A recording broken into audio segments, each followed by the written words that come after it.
بسم الله الرحمن الرحيم sida aad ka maqasheen shalayta hay'adaha caafimaadka dalka waxay xaqiijiyeen in wadanka laga helay kiiskii ugu horeeyay ee cudurka loo yaqaan coronavirus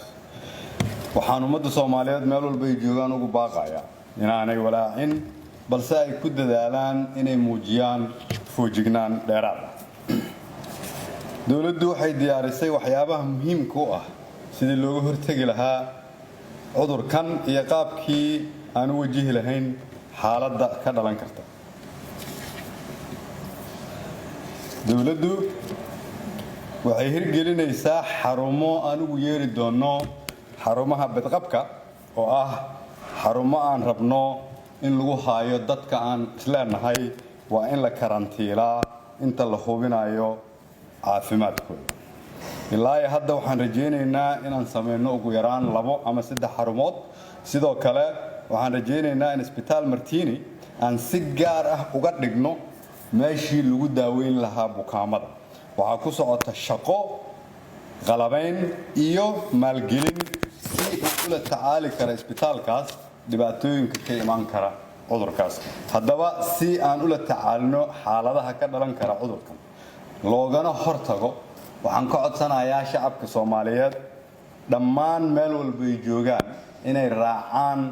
talooyinka ay bixinayso wasaaradda caafimaadka iyo hay'adaha dawladda ee hawshan ku howlan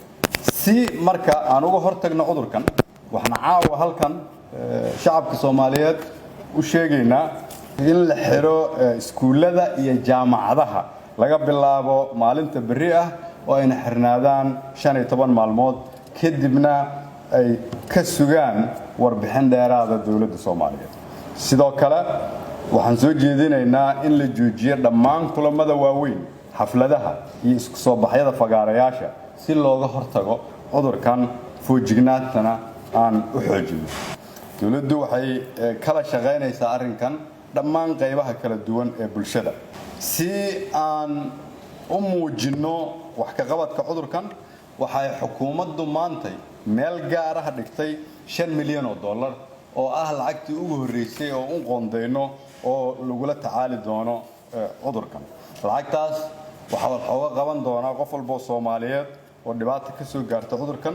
meel walba oo ay dalka ka joogaan hadii Ilaahay yiraahdo sidoo kale waxaan wada hadallo kula jirnaa hay'adaha dhaqaalaha adduunka si aan uga helno caawinaadii looga hortagi lahaa cudurkan dalka Soomaaliyeed oo dhan waxa kaloon sidoo kale la fariisanay oo aan talooyin isweydaarsanay ganacsatada Soomaaliyeed sidii iyadana aan xaqiijin lahayn saameynta cudurkan uu ku yeelan karo dhaqaalaha oo aan uga hortagi lahayn ugu dambeyntii waxaan leeyahay shacabka Soomaaliyeed waxa ugu xooggan ay haystaan